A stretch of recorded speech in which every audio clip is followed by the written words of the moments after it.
Welcome to the Ascension Path with Twin Essence. I'm Lacey. And I'm Marley, and we're your Starseed Lightworker and Psychic Medium hosts. We're identical twins with spiritual abilities and Starseed missions on Earth. On the Ascension Path, we discuss what it's like to be identical twins serving in a spiritual capacity and provide insights into our work as Starseeds. We create a sacred space to receive channeled messages, intuitive teachings, and expansive conversations that elevate your frequency and support your evolution. Join us to learn about navigating the path to Ascension and becoming the most authentic, aligned version of you. Take what resonates and leave the rest.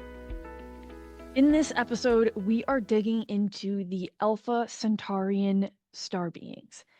And this is a very niche starseed type that we very recently were introduced to and are very, very excited about.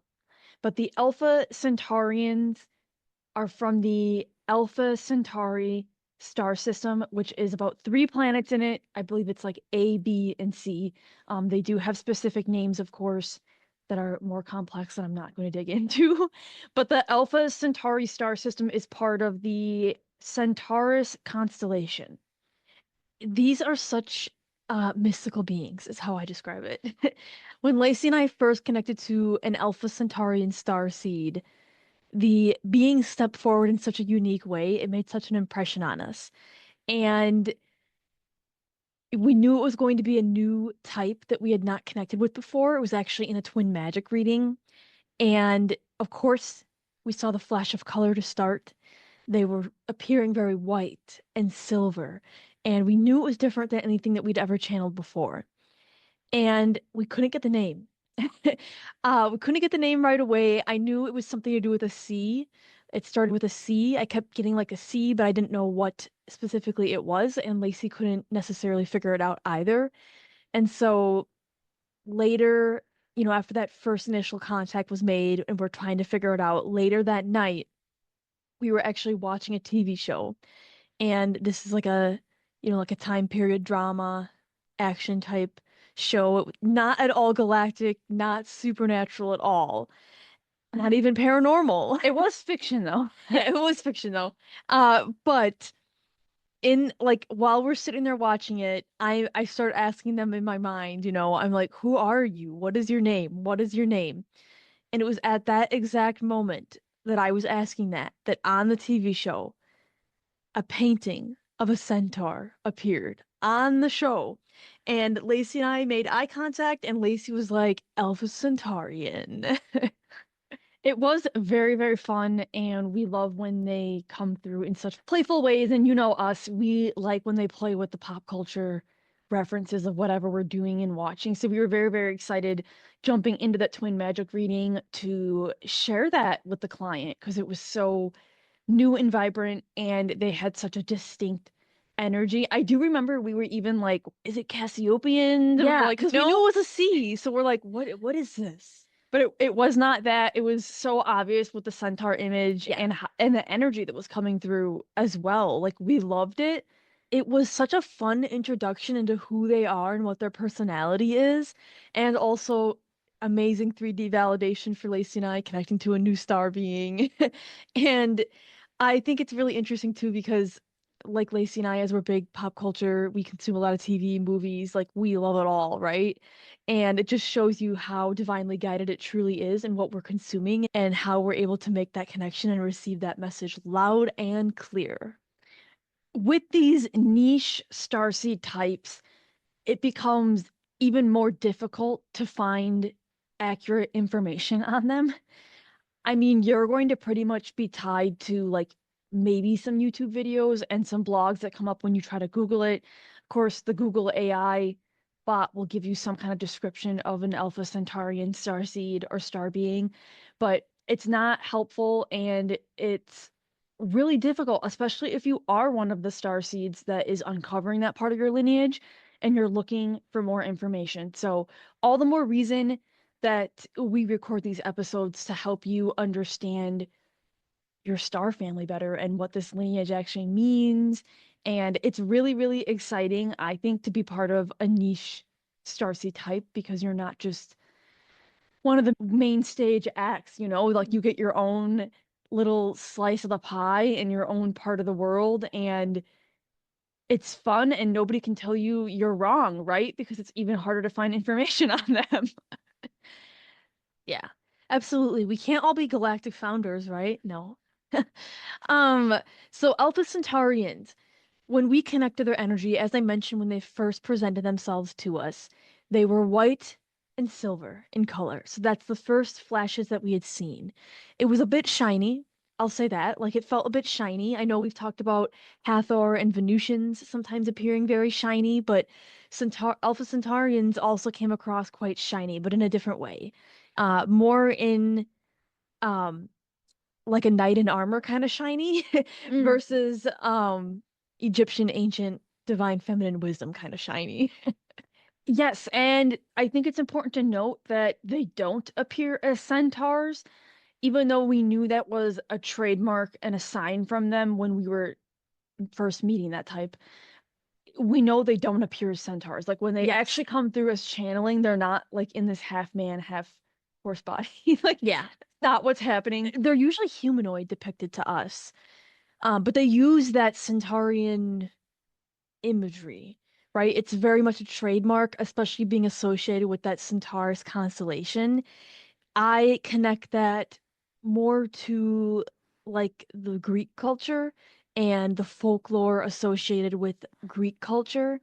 Alpha Centaurians feel like they would be quite activating if you were to visit Greece. Yeah, that's the thing coming through right now is in terms of locations in the world, it does feel like Greece will be quite activating for an Alpha Centaurian starseed. It feels like more of their codes are lying in Greece. So I wouldn't be surprised if there's a call for Alpha Centaurians to travel to different parts of Greece and experience what it's like there because it does feel like it would be very moving and activating, and it would give you access to different parts of your DNA and your lineage. And as much as they feel the connection to Greek culture and the folklore there, it's almost like, we can go even deeper into that folklore section because they feel with the centaur imagery, it's like this weird, like it feels very much like fairy realm or like they keep bringing up like the imagery of like Lord of the Rings where we see like these different types of creatures and I see like the centaurs like raising the bow and arrow in battle almost. So it feels like there's a deeper connection as well with this imagery and possibly interactions with other realms. It also gives me like Narnia vibes. Yes. Yes, Narnia. Like I feel like it's like through the wardrobe. Yes. Like it's this different dimension that you enter. I do feel that traveling back to their star system, being on one of their planets would be compared, don't you think? Comparable to a fairy realm, I would say, because it does look like how they're showing it to me is it's very lush and it's very earthian.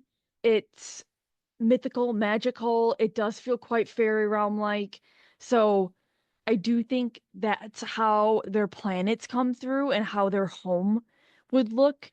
So I wouldn't be surprised if Alpha Centaurian starseeds feel drawn to those kind of environments. It's fantasy. Like that's the word they're bringing through. It very much feels like you're existing in a fantasy. Yes. In the best way possible, not in a negative way, not in a bypassing way at all. So Alpha Centaurians, they also carry a ton of that divine masculine energy. Um, it is quite balanced with divine feminine though, so it doesn't feel like they're overly in their masculine, if you will, but they are more of a masculine energy type when they come through. I'm getting a reference to like protectors. Yes, like the protectors of the realm or protectors of sacred lands. I think that there's something to be said about how Alpha Centaurians protect like ancient cosmic knowledge and history. I wouldn't be surprised if we see Alpha Centaurian starseeds, like their seeds on Earth. I feel like they would be more likely to Protect certain belief systems? Yes. Yes. I'm receiving the same thing. The bow and arrow imagery with the centaur, it does come up not necessarily in regards to going to battle, going to war, but in a protection sense of who are you? What do you want with us? Why are you here? It reminds me a little bit of I feel like I brought this reference up before 100 times when I'm channeling, but the Sandman.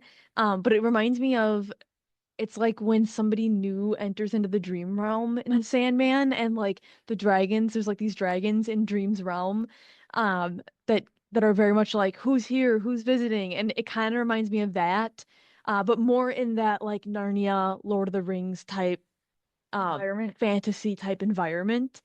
So I totally agree, especially the connection to that to the sacred lands too. And like when we talk about traveling to Greece, I feel like there'd be some activations you could do with Alpha Centaurians when you visit there.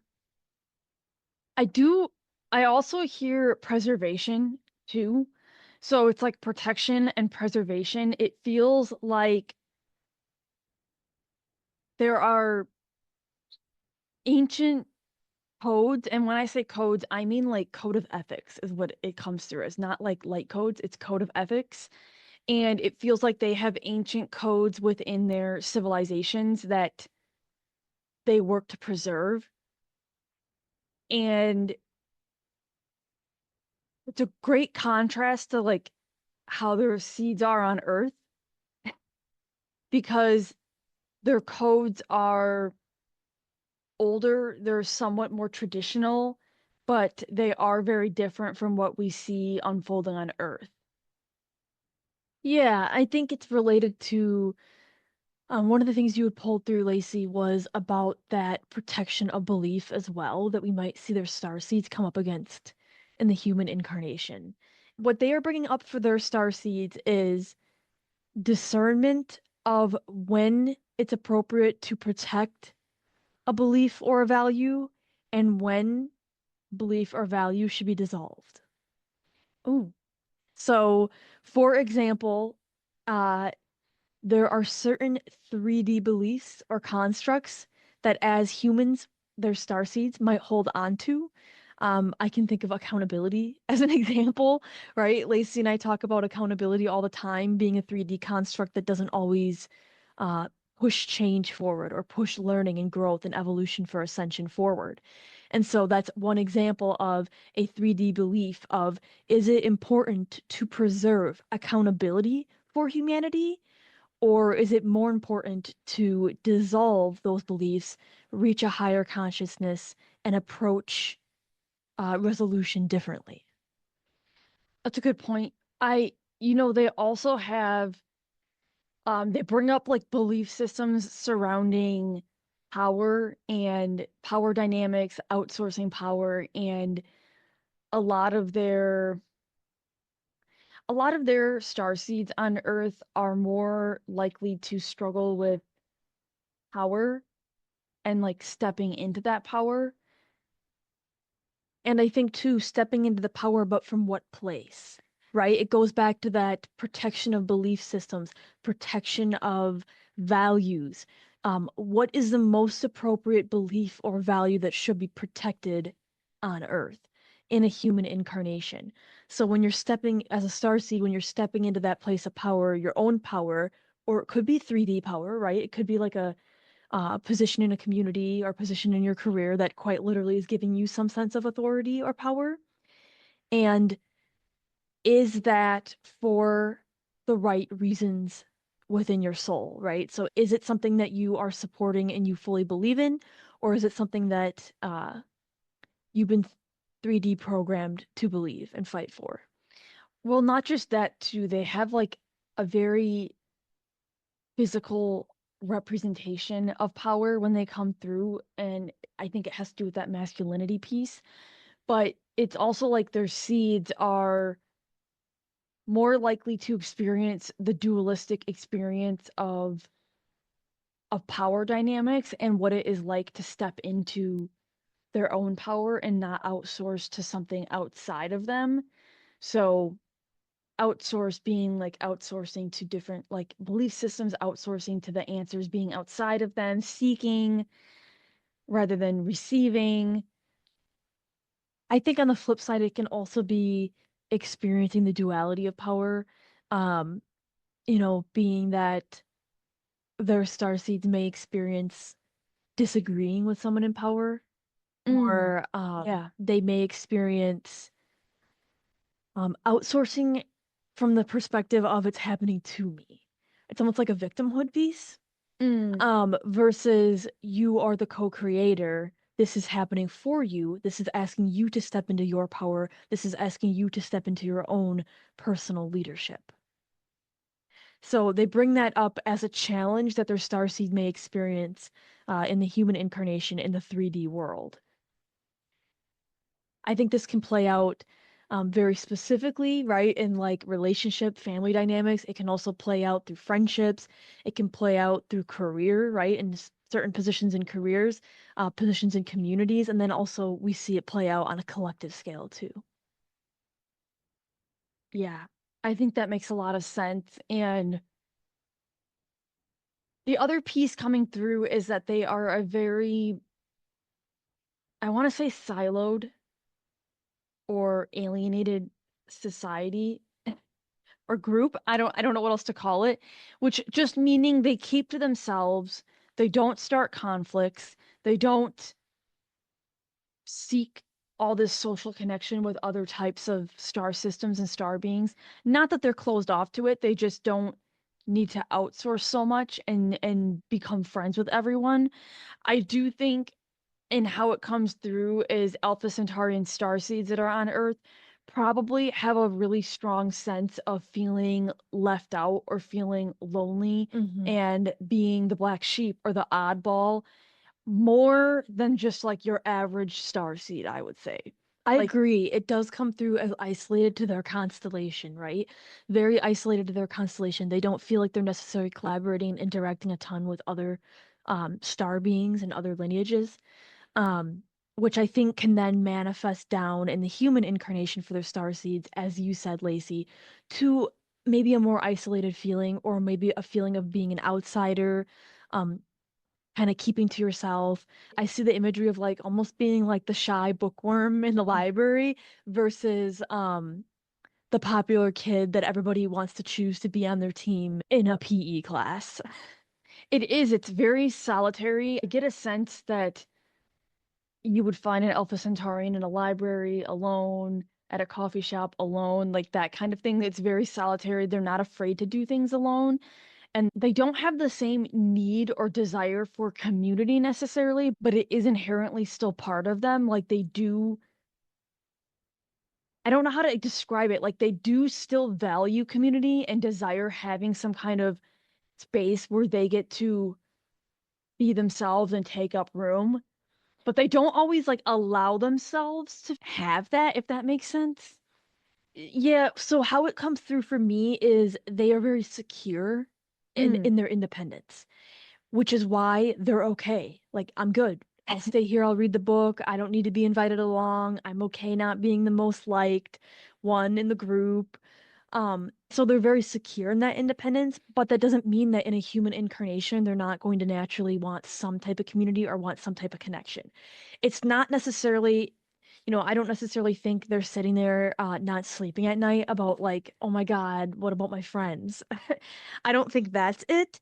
I think naturally in a human incarnation, you're always going to want some interaction with each other. Like that's the human experience, right? Or like you might be getting that fulfillment, like their starseeds might be getting that fulfillment through like animals. Like they might be like, very much connected to animals as their form of community or their socialization. And then like with people, I think they having some connection to community is important to their human incarnation, but again, they're secure in their independence. They're not going to let it, destroy their identity and perception of themselves. It is a growth edge for their starseeds on Earth because they do, how do I want to say this? They do want their starseeds to be able to grow and evolve, and you can't do that in isolation. Yes. So it is a big growth edge, and they do encourage their starseeds and put them into situations where they might need to get out of their comfort zone. It feels like an Alpha Centaurian would struggle with moving outside the box. Like they want to stay in their bubble a little bit.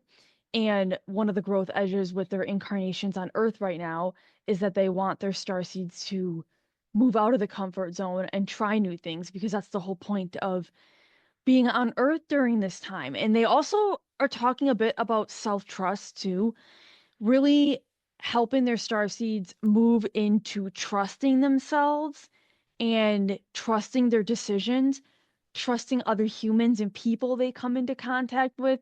It's giving me the vibes of when you meet someone somewhere and they invite you to do something and you're like, "Oh no, I'm good. That's okay." Like they're almost like wanting to give you permission to say yes to things that you wouldn't normally say yes to. Yes, and it comes through as like take a chance. That's what the phrasing that they bring through.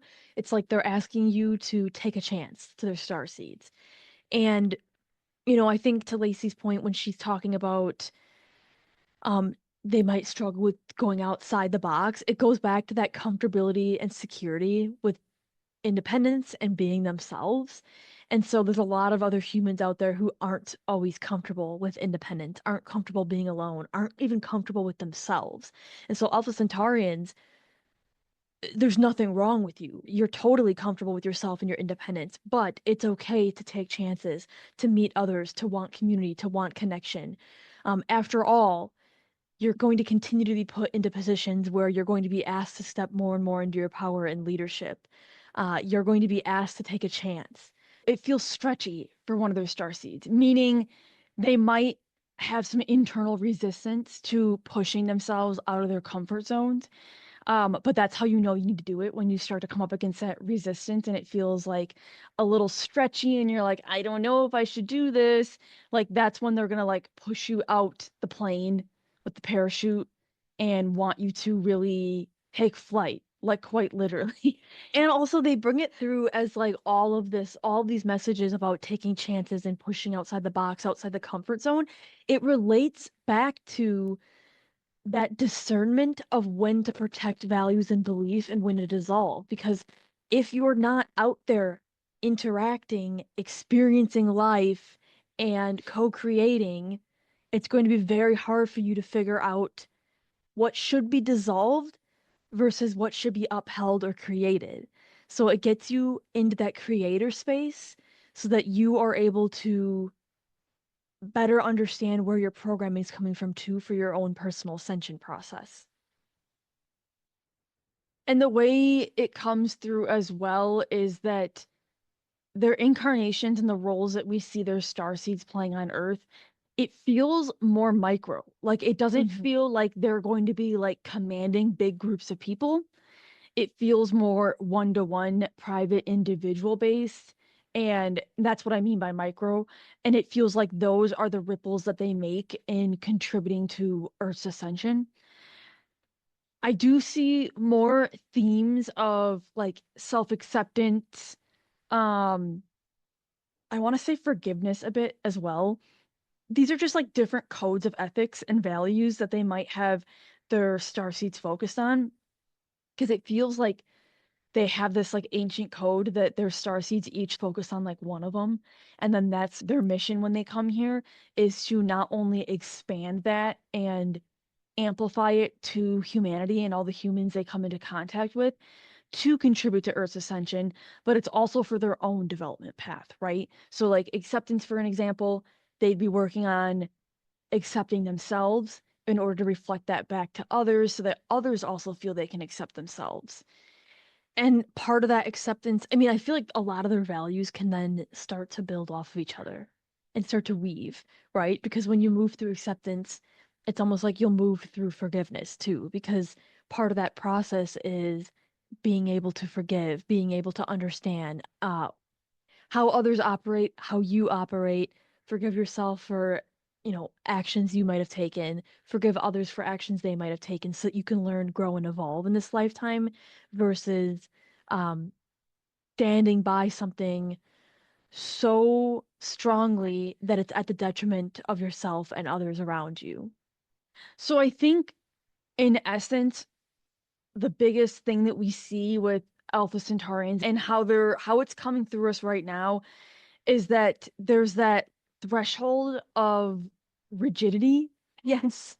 That they are being asked to loosen up, but it's in a very balanced way, right? Because there's times when, like you said, you balance it where you're like, no, this is really important that I stand by it. And there's times when they're being asked to let something fall apart and let something dissolve and move away because it isn't serving you any longer.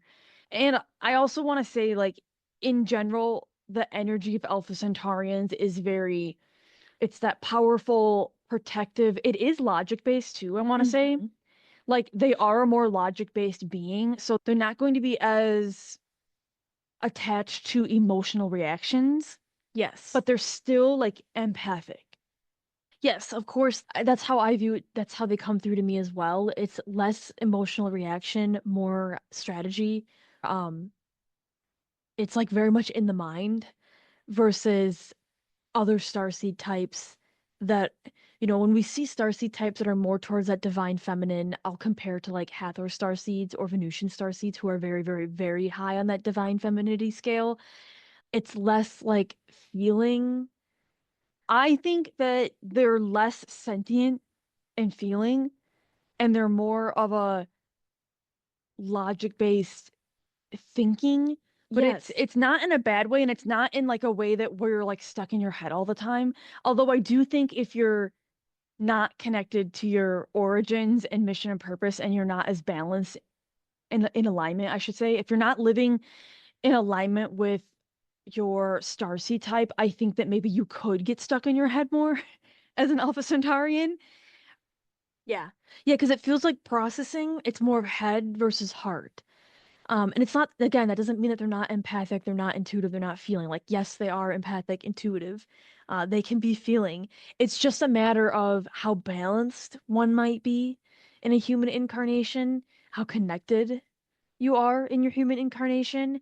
Um, and to Lacey's point, yeah, if you're not aware of your origins and intuition and activating those parts of yourself, I could see an Alpha Centaurian easily getting stuck in processing uh, over intuition. The phrase they're giving me is like mind over matter. So it's like they're very good at the psychological aspects of the human psyche, whereas there are other star seeds on Earth who are more into into the body, into the feeling, into the sentient senses of the human experience, whereas the Alpha Centaurian is more like into the psyche, which is actually really good though for belief systems and reprogramming. Yes, it is. That makes a lot of sense because like they brought it through to me through the elements of like air is a very mental energy, versus like when we compare to like a Venusian or a Hathor starseed who are more on that divine feminine scale, they're more like water. It's like emotion and feeling. So they just brought through those elements to compare the contrast. And then Lyrans are like, and Sirians are like fire. Sirians have some air to them too. We're pretty mental, right? Like that's true. That's true. Actually, pretty Sirian start. Yeah, we can really mentally process too. So who's the earth element?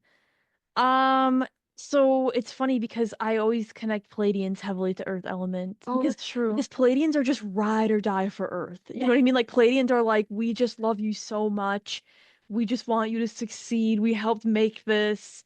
But it's also funny because even with Alpha Centaurians and channeling on them, like even though they're comparing it to like that mental air element and it's psychological and it's mind processing, the imagery is so like lush and green and like it's very much that Narnia, that Lord of the Rings, like connected to animals and nature. So I just think it's funny because like even though that's the imagery, they don't feel like a earth element, they feel like a air. Yeah, I would agree with that. And I think like we said, psyche and the psychological aspect of Alpha Centaurian starseeds, I think that makes them very skilled at understanding human behavior. Yeah. And programming on the spiritual side. I think that you would see an Alpha Centaurian actually in more of like a human, like a therapist or psychology role.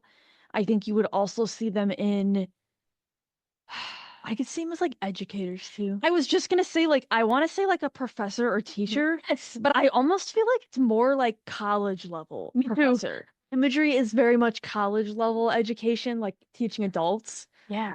I was thinking Alaric from Vampire Diaries. I don't know why, like the occult professor. Yeah. Like, I don't know why that's the imagery that came to me, but at the same time, I could see it being like the history professor who's like teaching about like medieval time periods. Or at the same time, I could see it being like an English professor who's teaching about literature.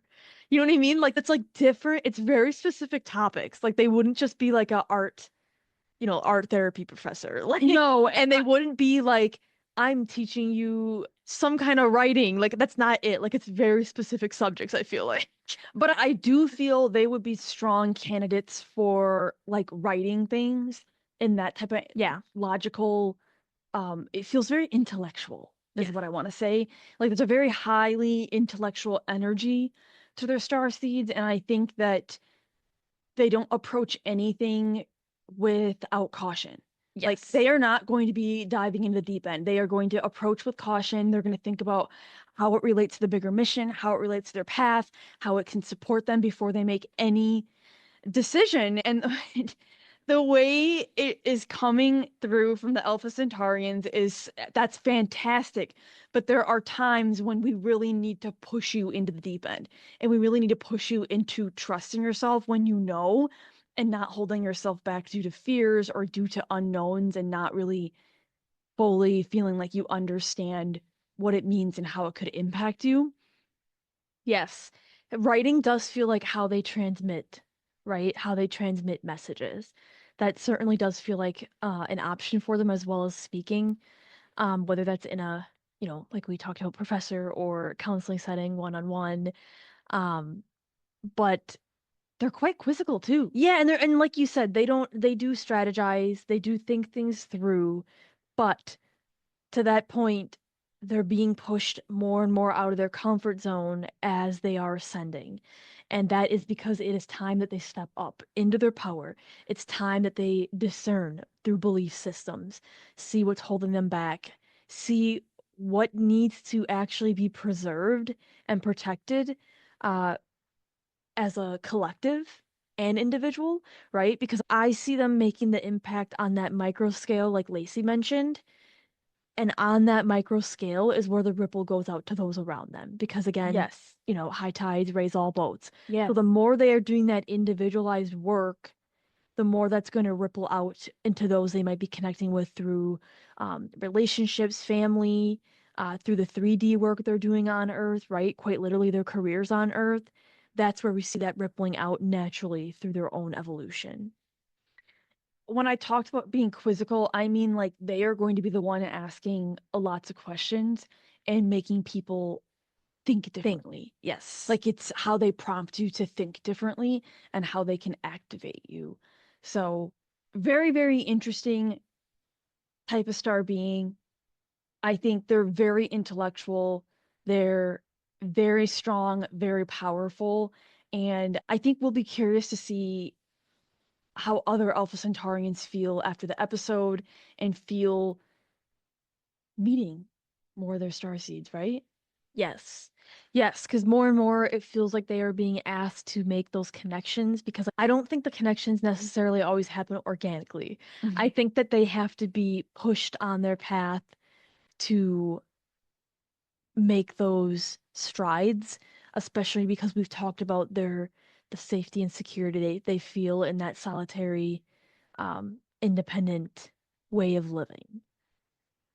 And ironically, we just launched the Starseed Portal membership, which is going to be your one-stop shop for all things Starseed and help you connect to other Starseeds going through their awakening and ascension journeys. So it's all different stages of Starseeds that are going to be in that group, but it's a great place to connect to different types of star seeds that are on their journey and have communities share your experience, but also learn and grow on your ascension path.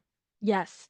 And we host bi-monthly calls through the community space. So that is a space to receive channeled messages from Lacey and I, a space to receive channeled teachings. There's going to be Q&As. There are also opportunities to really learn not just through discussion with other starseeds, but also in the individual calls bi-monthly too, how to connect to different types of star beings and how to really discern their energy, what the challenges might be for some star seeds on Earth versus other star seeds on Earth, because all of us through these different lineages and it shows up differently in our human incarnations, and we all have different strengths and weaknesses depending on where we originated from. And so how we can leverage those to continue to move along our ascension path is really, really essential right now, and the Starseed Portal membership is a really great starting point for that. It's literally going to be the best thing ever. In between the live calls, we are going to drop in transmissions and prompts that they've already been giving us to provide for you, and we're just so excited to bring this space together because Ascension does not happen alone. As you know, we are two twin starseeds that incarnated together, and we only had each other through this entire process, which is not easy. You need someone else and you need support because it doesn't happen alone. And that's one of the biggest lessons that we have learned on this path. So we decided to create this. It flowed straight through us from our star families that this is what the world needs. It is what you need on your ascension path to really understand yourself and transform your reality ultimately. So we invite you to step into the Starseed portal with us.